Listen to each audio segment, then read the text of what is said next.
আসসালামু আলাইকুম। আজকে সকাল সকাল চলে আসলাম সাপাট পাড়তে আমাদের বাগানে। ঘুম থেকে উঠে একদম ফ্রেশ হয়ে সরাসরি আমি বাগানে চলে আসি সাপাট পড়ার জন্য।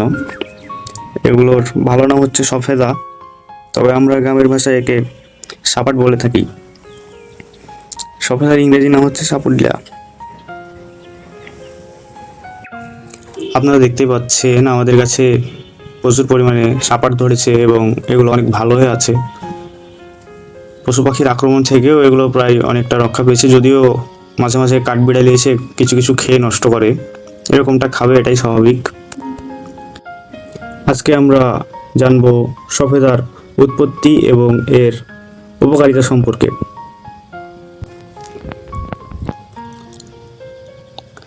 সফেদার উৎপত্তি সাধারণত মেক্সিকো, আমেরিকা এবং ক্যারিবীয় অঞ্চলে।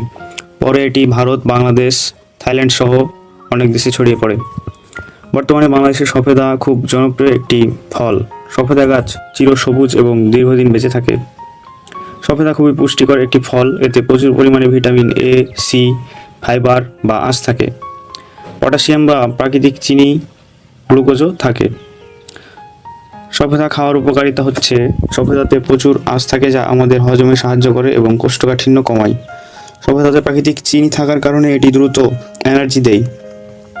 সফেদা রোগ প্রতিরোধ ক্ষমতা বাড়ায়, এতে ভিটামিন সি থাকার কারণে শরীরের ইমিউনিটি শক্তিশালী করে। সফেদাতে থাকা অ্যান্টিঅক্সিডেন্ট ত্বককে উজ্জ্বল রাখতে সাহায্য করে।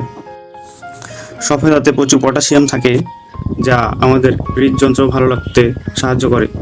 সফেদাতে থাকা ক্যালসিয়াম ও ফসফরাস হাড় শক্ত করতে সহযোগিতা করে।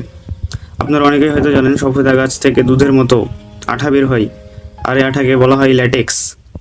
আর এক সময় এই ল্যাটেক্স থেকেই চুইংগাম তৈরি করা হতো। অনেকক্ষণ ধরে গাছ থেকে খুঁজে খুঁজে কয়েকটা বড় বড় সাপাট আমরা পেয়েছি। আসলে কয়েকদিন আগেই আমাদের গাছ থেকে অনেকগুলো সাপাট পাড়া হয়েছিল এবং তার কিছুদিন পরেই আমি আবার এগুলো পাড়তে আসি প্রয়োজনে, তাই এবার কিছু কম পেয়েছি। আর এগুলো পাড়ার সময় ভালো করে পাড়তে হয়, এগুলো মাটিতে পড়ে গেলে কিন্তু পাকার আগেই পচে যায়, পচে গেলে এগুলো নষ্ট হয়ে যায়। তো পাড়ার সময় আমি গাছ থেকে কোটা বাঁধিয়ে হাত দিয়ে ধরার চেষ্টা করি। অবশ্য একটা ঠিক মতো ধরতে পেরেছিলাম, বাকিগুলা পড়েই গেছিলো আমার হাতে হালকা পড়ার পরে। তারপর এগুলোকে নিয়ে আমরা বাসায় গিয়ে গুঁড়া অথবা চালের ভিতরে রাখবো। আর এগুলো গুঁড়া অথবা চালের ভিতরে রাখার আগে আপনি অবশ্যই পলিথিনে বা কোনো একটা ব্যাগে রাখবেন, যাতে কোনোটা পচে গেলেও আপনার চাল বা গুঁড়াটা নষ্ট না হয়। আর এগুলা যদি ভালো মতো গাছে বড় হয় বা পোক্ত হয় তাহলে 4 থেকে 5 দিনের মধ্যেই পেকে যায়, তারপরে এগুলো খাওয়া যায়। আমার ভিডিওটি যদি আপনাদের ভালো লেগে থাকে তাহলে ফলো অথবা সাবস্ক্রাইব করে আমাদের সাথেই থাকুন। এতক্ষণ ভিডিওটি দেখার জন্য আপনাদের সবাইকে ধন্যবাদ। আসসালামু আলাইকুম।